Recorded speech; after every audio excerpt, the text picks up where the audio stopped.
இப்போ சோசியல் மீடியாவில் திறந்தாலே வந்துட்டு இந்த மேனிஃபெஸ்டேஷன், செல்ஃப் இம்ப்ரூவ்மெண்ட் அதிகமா அந்த மாதிரி வீடியோஸ் வந்துட்டு இப்போ புஷ் ஆயிட்டு இருக்குது. இப்போ அதுக்கு நிறைய புக்ஸ் எல்லாம் ரெக்கமெண்ட் பண்றாங்க.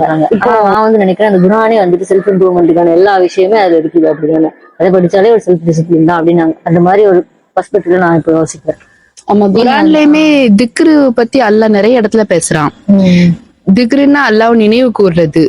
நினைவு கூறுறதுன்னா பாங் சொல்லும் போது நம்ம காது கேக்குது, அந்த காது பண்றதுக்கு, அதுக்கு பதில் சொல்லணும், நம்ம வாய் பண்றதுக்கு, அதுக்காக நடக்கிறோம், நம்ம கால் பண்றதுக்கு, சஜிதால வந்து நம்ம நெத்திப்படுது, முகம் பண்றதுக்கு அப்படின்னு சொல்லிட்டு அதை சொல்லிட்டே போலாம்.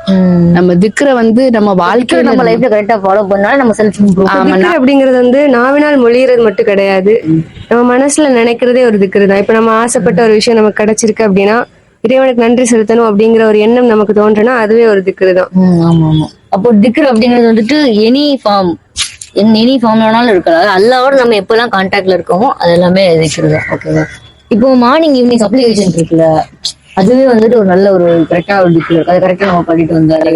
அதுக்கப்புறமா ஒரு டைம் ஹதீஸ்ல ரசூல்ல நிறைய விதமான தினமும் ஓதக்கூடிய திக்ரு சொல்லிருக்காங்க. இன்ஷால்லா வரக்கூடிய நாட்கள்ல நம்ம அந்த ஹதீஸ பத்தி நம்ம அதிகமா டிஸ்கஸ் பண்ணுவோம் இன்ஷா அல்லாஹ். الذين آمنوا وتطمئن قلوبهم بذكر الله ألا بذكر الله تطمئن